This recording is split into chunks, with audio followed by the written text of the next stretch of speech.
जय हिंद दोस्तों, बहुत बहुत स्वागत है हमारी इस इन्फॉर्मेटिव वीडियो के अंदर। 8 साल का बच्चा हो या 60 साल के बुजुर्ग हो, कैश एक ऐसी चीज है दोस्तों जो घर घर के अंदर इस्तेमाल होती है। चाहे आपके पास ऑनलाइन पेमेंट का मेथड हो या ना हो, कैश हर जगह काम आता है। लेकिन इस कैश से related income tax department, ED, RBI time पर काफी सारे रूल, काफी सारी लिमिट्स बनाते रहते हैं। तो आज हम आपको बताने वाले हैं कि आप कैश का इस्तेमाल कहां कहां पर कितनी लिमिट से कम करें, ताकि इनकम टैक्स का, ईडी का, आरबीआई का किसी भी तरह का कोई छापा, कोई नोटिस आपको ना आए। दोस्तों बात करेंगे कैश की। कैश पहले भी किंग था, आज भी किंग है और आगे भी किंग रहेगा। लेकिन इनकम टैक्स डिपार्टमेंट ने काफी सारी लिमिट को डिफाइन कर दिया है। हालांकि जीएसटी की लिमिट्स भी होती है, इनकम टैक्स की भी, आरबीआई की भी, ईडी की भी, वो पर्सन टू पर्सन डिपेंड करती है। तो हम आगे से कोई भी कैश की ट्रांजेक्शंस करेंगे तो हम ये जो लिमिट बता रहे हैं उस लिमिट से आपको कम रखना है या आपको क्या सावधानियां रखनी है, ताकि इन फ्यूचर में किसी भी तरह का नोटिस, किसी भी तरह की परेशानी का सामना आपको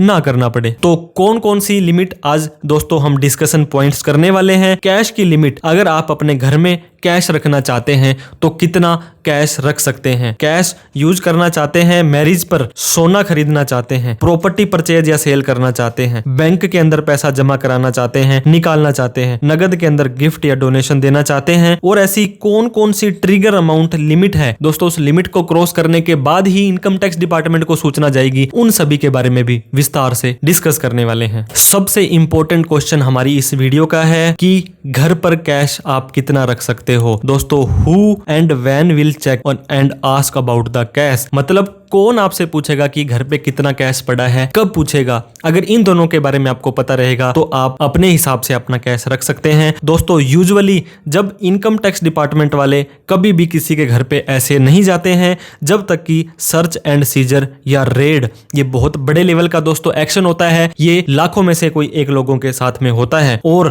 आपको कोशिश करनी है, एक्सप्लेन करना है सोर्स, आपका कैश कहां से आया था। मान लीजिए दोस्तों आपके घर में इनकम टैक्स का छापा पड़ा, यूजुअली आरबीआई, ईडी, जीएसटी वाले आपके घर में ऐसे नहीं आ सकते हैं और आपके घर में 10 लाख रुपए का कैश मिला और आपके पास बुक्स ऑफ अकाउंट मेंटेन है, आप एक दुकानदार हैं और आपको पता था ये कैश कहां से आया था, प्रॉपर डॉक्यूमेंटेशन है, बुक्स ऑफ अकाउंट है, अकाउंट के अंदर एंट्री है। मान लीजिए आपने 50 लाख रुपए की कोई प्रॉपर्टी बेची थी और उसका पैसा आपके अकाउंट में आया था और आप नहीं चाहते कि मेरा पैसा बैंक में पड़ा रहे, और उस 50 लाख रुपए को आप कैश निकाल करके घर पे लेकर के आके रख लिए और कोई छापा पड़ता है, कोई भी सूचना मांगी जाती है, तो आप बड़े ही आसानी से उस कैश का एक्सप्लेनेशन दे सकते हैं कि ये कैश तो मेरा यहां से आया था, ये मेरा एक नंबर का पैसा है। आपको कोई भी टेंशन वाली बात नहीं रहने वाली है। तो आपके पास में दोस्तों अगर आपकी कोई एफडी थी वो मैच्योर हो गई, पूरी हो गई, आपने कोई प्रॉपर्टी बेची थी, आपको कोई कंपनसेशन मिला है, आपको फैमिली मेंबर से, आपके फादर ने, आपके मदर ने, आपके हस्बैंड में, आपके वाइफ ने पैसा दिया, आपने कोई माल बेचा था दोस्तों, आज की बिक्री मान लीजिए आपने शाम को 4 बजे बैंक में जमा नहीं करवा पाए और मेरी डेली की 10 लाख की बिक्री होती है, मैं सर्विस देता हूं, मेरा कैश इन हैंड पड़ा है बुक्स ऑफ अकाउंट में, मैं एक किसान हूं, मैंने फसल बेची थी, ये मेरी पर्ची है। तो जितना भी कैश आपके पास में पड़ा होगा दोस्तों, कोई टेंशन वाली बात आपके लिए नहीं रहने वाली है। और दोस्तों सोर्स की बात हम करें तो जितना भी कैश आपके पास पड़ा है वो आपकी आईटीआर के हिसाब से भी जस्टिफाई होना चाहिए। मान लीजिए आपके घर में 10 लाख रुपए का कैश मिला और आपने इस साल की आईटीआर भरी 2 लाख रुपए की और उससे पहले कोई आईटीआर आपने नहीं भरी, तो बाकी का 8 लाख तो अनएक्सप्लेन्ड रह गया। तो प्रॉपर आपकी बैलेंस शीट में कैश इन हैंड होना चाहिए। आपके इनकम के सोर्स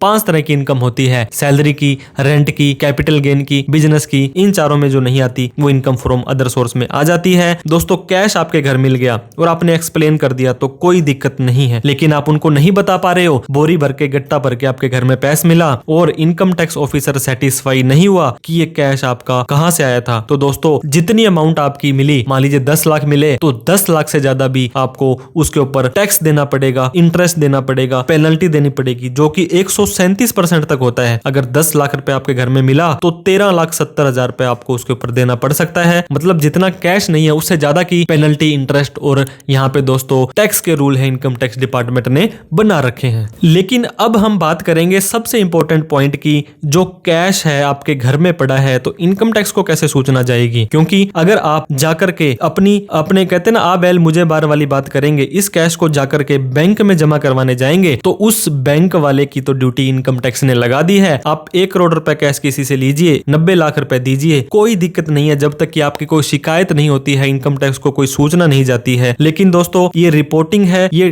करनी पड़ेगी बैंक को, इनकम टैक्स डिपार्टमेंट को। बैंक है, मान लीजिए एसबीआई बैंक है, इसकी जिम्मेदारी लगा दी। आपके पास कोई भी ऐसा व्यक्ति आता है जो कैश में लेन देन करता है तो आप हमें बताएं, क्योंकि इनकम टैक्स को सीधा तो नहीं पता लगेगा, बैंक के माध्यम से पता लगेगा। एक फाइनेंशियल ईयर के अंदर, मान लीजिए दोस्तों 1 अप्रैल 2025 से लेकर के 31/3/2026 ये हमारा साल है, फाइनेंशियल ईयर 25-26, इन 1 और मोर बैंक अकाउंट, मतलब आपकी कस्टमर आईडी तो सेम है, आपके मान लीजिए एसबीआई के अंदर एक तो लोन अकाउंट है, एक सेविंग अकाउंट है और कई अकाउंट है, कस्टमर आईडी सेम है और पैन कार्ड आपका सेम है। तो क्या होने वाला है, अगर आप कैश डिपॉजिट करते हो बैंक में जाकर के पर्ची भर करके, या जो कैश वाली मशीन होती है या उससे कैश निकाल भी लेते हो, दोस्तों कैश निकालना भी पर्ची भर के है, या आप सेल्फ का चेक निकालते हो, पूरे साल के अंदर 10 लाख रुपए से ज्यादा या तो जमा करा देते हो या निकाल लेते हो। 2 लाख रुपए से ज्यादा अगर आप एक बार के अंदर जमा करा देते हो, देखिए दोस्तों अगर आप 50,000 से ज्यादा भी नगद जमा कराने जाएंगे तो आपका पैन नंबर वहां पे पूछा जाएगा, मांगा जाएगा सेविंग बैंक अकाउंट के अंदर। तो ये ट्रांजैक्शंस है वो बैंक वाले इनकम टैक्स को सूचना दे देंगे, फिर आपके ऑनलाइन पैन कार्ड में AIS, TIS और 26A के अंदर शो कर जाएंगे। तो उसके अकॉर्डिंग अगर आपने अपनी प्रॉपर ITR भर दी तो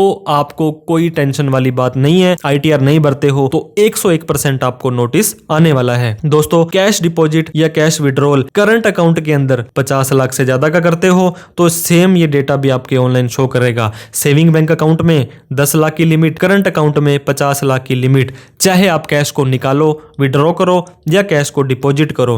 अब बात करते हैं जॉइंट बैंक अकाउंट की।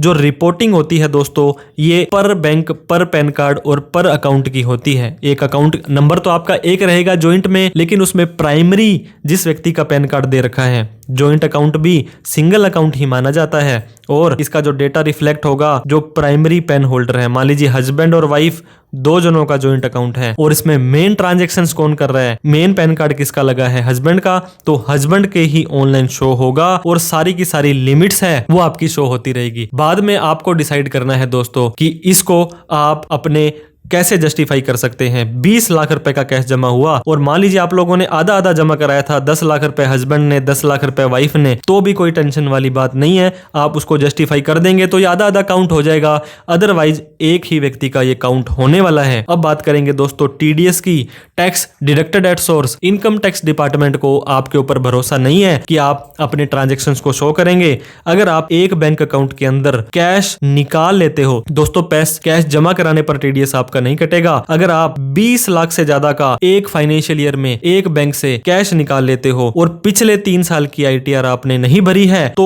आपका 2% का TDS काटा जाएगा। TDS क्या होता है, टैक्स डिडक्टेड एट सोर्स, जो आपके पैन कार्ड में ही शो हो जाता है। और 20 लाख से 1 करोड़ रुपए तक तो 2% है और 1 करोड़ से ऊपर 5% का TDS निकाला जाएगा। मैं एग्जांपल के माध्यम से बताना चाहूंगा, आपने अपने बैंक अकाउंट से 22 लाख रुपए निकाल दिए, पिछले 3 साल की ITR नहीं भरी तो 20 लाख तक तो कोई टेंशन नहीं है। ऊपर के 2 लाख रुपए पर 2% का TDS काटा जाएगा, जो कि 4,000 रुपए आपके खाते से काट लिए जाएंगे और इनकम टैक्स डिपार्टमेंट में आपके पैन कार्ड में ये शो हो जाएंगे, जमा हो जाएंगे। और वहीं पर 1 करोड़ रुपए से ज्यादा वाली अमाउंट पर आपका 2% की जगह 5% का TDS काटा जाएगा और ये TDS भी आपके पैन कार्ड में शो हो जाएगा। तो इनकम टैक्स डिपार्टमेंट वाले आपसे ये पूछ सकते हैं कि आपने इस कैश को कहां पे इस्तेमाल किया था, कहां यूज किया था, इसलिए आप कैश के लेन देन पे आपको हमेशा ही सावधानियां बरतनी है। इसके बाद में एक और कैटेगरी है दोस्तों, अगर आपने पिछले 3 साल की ITR भर रखी है तो 20 लाख वाली लिमिट आपके लिए एप्लीकेबल नहीं रहेगी। अब आप 1 करोड़ रुपए तक का नगद निकालते हैं तो कोई TDS नहीं काटा जाएगा और 1 करोड़ रुपए से ऊपर निकाल लेते हैं तो ऊपर वाली अमाउंट पर 2% का TDS काट लिया जाएगा। तो आप हमेशा ही कैश विड्रॉल करते समय इन लिमिट का जरूर ध्यान दें। अब बात करते हैं, अगर आप कैश के अंदर कोई चीज खरीदना चाहते हैं, परचेज करना चाहते हैं, मान लीजिए फॉर एग्जांपल अगर आपने सोना खरीदना है और आपने कैटरिंग करनी है, कपड़े खरीदने हैं, मार्केट में कोई पैसा देना है और आप कैश दे रहे हैं 2 लाख रुपए या उससे ज्यादा का, और ये भी ऑन रिकॉर्ड, क्योंकि दो चीजें होती हैं, एक ऑन रिकॉर्ड और एक ऑफ रिकॉर्ड। अगर आपने सामने वाले से प्रॉपर बिलिंग करवानी है, जीएसटी का बिल लेना है, तो ये अमाउंट है ये भी आपकी रिपोर्टेबल हो जाएगी। सामने वाला व्यक्ति ज्वेलर्स कैटरर है वो आपका पैन कार्ड ले लेगा। तो इस चीज का ध्यान दें, ऐसी कोई भी ट्रांजैक्शंस आप ऑफ रिकॉर्ड करते हैं जहां पर वो सामने वाला कोई बिल नहीं दे रहा है, किसी तरह का कोई पैन कार्ड नहीं ले रहा है, तो उसमें कोई दिक्कत वाली बात नहीं है। लेकिन जहां पर आप ऑन रिकॉर्ड ट्रांजैक्शंस करते हैं तो ये सामने वाले व्यक्ति के लिए भी दिक्कत हो सकती है। ऐसा कोई भी व्यक्ति जो 2 लाख रुपए से ज्यादा का कैश रिसीव करता है तो उस व्यक्ति को उतने रुपए तक की पेनल्टी देनी पड़ सकती है। अब बात कर लेते हैं गिफ्ट यानी कि उपहार। दोस्तों गिफ्ट आपका टैक्स फ्री है अगर आप रिलेटिव से गिफ्ट प्राप्त करते हैं, और अगर आपको on the occasion of marriage, अगर आपको शादी में कितना भी गिफ्ट मिलता है वो सारा का सारा टैक्स फ्री हो जाएगा। लेकिन यहां पर भी एक लिमिट है, वो है 2 लाख रुपए की। अगर आप कैश के अंदर लेते हैं, 1,99,000 रुपए एक व्यक्ति ने आपको कैश में गिफ्ट दिया, कोई दिक्कत नहीं। अगर आपकी ओकेजन है मैरिज, अदरवाइज आपके हैं वो रिलेटिव, इससे ज्यादा का दिया तो लेने वाले व्यक्ति को 2 लाख से ज्यादा का अगर आप कैश में लेते हो तो इक्वल अमाउंट की पेनल्टी आपको देनी पड़ सकती है। अगर आपने 3 लाख रुपए का कैश लिया तो 3 लाख रुपए की पेनल्टी आपको देनी पड़ सकती है। इसके अलावा दोस्तों अगर आप अदर देन रिलेटिव यानी कि नॉन रिलेटिव, ऐसा कोई भी व्यक्ति जो रिलेटिव की डेफिनेशन में नहीं आता है, जैसे कि कजन मान लीजिए, जैसे कि आपका कोई दोस्त मित्र मान लीजिए। दोस्तों मैंने तो ऐसा कोई दोस्त नहीं देखा है जो आपको गिफ्ट दे और वो भी 50,000 रुपए से ज्यादा का दे। हालांकि पूरे साल के अंदर अगर आपको 50,000 रुपए तक का गिफ्ट मिलता है तो ये टैक्स फ्री हो जाता है। लेकिन आपको 50,000 रुपए से अगर 1 रुपए भी 51,000 रुपए का अगर आपको गिफ्ट मिला तो ये आपकी सारा की सारी अमाउंट इनकम में जुड़ जाएगा। तो यहां पर भी वो सेम 2 लाख रुपए तक कैश तो ले सकते हैं, लेकिन आपको अपनी इनकम के अंदर दिखाना पड़ेगा। अब बात कर लेते हैं पेनल्टी की। अगर आपने दोस्तों कैश रिसीव कर लिया, अगर कैश रिसीव किया किसी भी पर्पज से, चाहे आपका गिफ्ट हो, चाहे आपका लोन हो, चाहे आपकी सेल हो, और वो 2 लाख रुपए से ज्यादा का चला जाता है और आप उसको प्रॉपर बुक्स ऑफ अकाउंट में एंट्री कर लेते हैं, तो हालांकि दोस्तों अगर आप अपनी ITR 44 AD में भरते हैं तो ये सेल्फ आपके ITR डिक्लेयर हो जाती है। लेकिन ITR 3 में जाते हो और आपकी CA साहब उसके अंदर ऑडिट में इसकी एंट्री कर देते हैं तो 100% पेनल्टी रिसीवर को, कैश प्राप्त करने वाले को लग जाएगी। और आपने ऑन रिकॉर्ड किया है, मान लीजिए एग्जाम्पल कार का डीलर है दोस्तों, आपने 12 लाख रुपए की कार लेनी है और आप उन्हें बोलेंगे कि 12 लाख मैं कैश में देना चाहता हूं, तो आपका वो कैश नहीं लेंगे, क्योंकि वो सामने वाले को, अगर उन्होंने 12 लाख रुपए आपसे कैश ले लिया और सेल की एंट्री दिखा दी तो 12 लाख रुपए की पेनल्टी उस कार डीलर को लग जाएगी। इसीलिए आजकल वो 2 लाख से कम का कैश लेते हैं, बाकी सारा का सारा कैश आपका ऑन रिकॉर्ड ही लिया जाता है। डोनेशन यानी कि चंदा दोस्तों, तो दोस्तों इनकम टैक्स के ओल्ड टैक्स रिजीम के अंदर ATG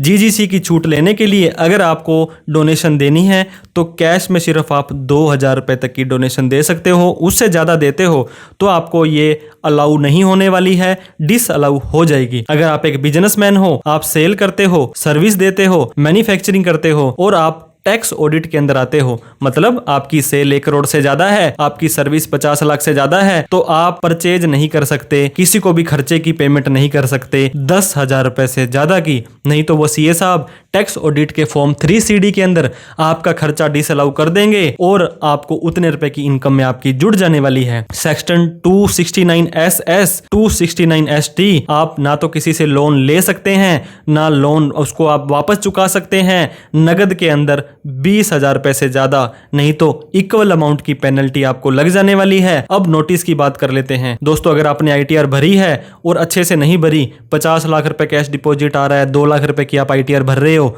तो आपका स्क्रूटनी असेसमेंट सेक्शन 143(2) के अंदर ITR भरने के अगले साल के 30 जून तक आ सकता है। अगर आपने ITR नहीं भरी और आपका ट्रांजैक्शंस काफी बोल रहा है तो इनकम स्केपिंग असेसमेंट सेक्शन 148 का नोटिस आपको आ सकता है। 133(6) के अंदर कोई भी सूचना आपसे मांगी जा सकती है, तब आपको उस कैश को जस्टिफाई करना पड़ेगा। जस्टिफाई कर देते हो तो कोई दिक्कत वाली बात नहीं है, जस्टिफाई नहीं कर पाते हो तो हैवी इंटरेस्ट पेनल्टी दोस्तों लग जाएगी। तो इसीलिए हम आपको गाइड करते हैं AIS, TIS और 26S को टाइम पर चेक करते रहें, अननेसेसरी लेन देन ना करें, जितना हो सकता है अपना बचाव रखें, प्रॉपर ITR भरें और आप पैसा कहां से आ रहा है कहां से जा रहा है उसका रिकॉर्ड रखें, ताकि इन फ्यूचर में कोई भी दिक्कत ना आए। बड़ी ही मेहनत से वीडियो बनाते हैं दोस्तों। वीडियो अच्छी लगी हो तो लाइक करें। अभी तक हमें सब्सक्राइब नहीं किया है, income tax, personal finance, GST से रिलेटेड बहुत सारी इंफॉर्मेटिव वीडियो आपके लिए आती रहेगी। इस वीडियो को उन सभी लोगों में शेयर जरूर करें जो कैश के अंदर अननेसेसरी लेन देन करते हैं। कोई डाउट क्वेरी क्वेश्चन हो, सरकार से कोई सवाल करना चाहते हैं